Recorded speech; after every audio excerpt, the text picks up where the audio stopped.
Hey guys, welcome back to UpClick. In this video, I'll be showing you how to sync WhatsApp contacts on Android. But first, check our special offer in the description. So let's get started.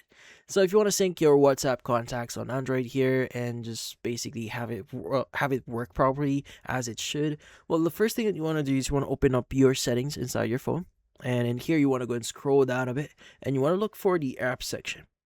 Now inside apps, you want to go and look for WhatsApp. Go and click on search apps, or you can go and scroll down a bit to look for WhatsApp. But I like using the search functionality here. So just type in WhatsApp, and let's go and just choose WhatsApp here. And you want to go and just access the app permissions. Go ahead and select this. Now inside app permissions, you want to go and scroll down a bit here, and you want to look for what we call contacts. As you can see right now, you have contacts. Go and just press or select this one, and you want to make sure that you select the option here that says allow.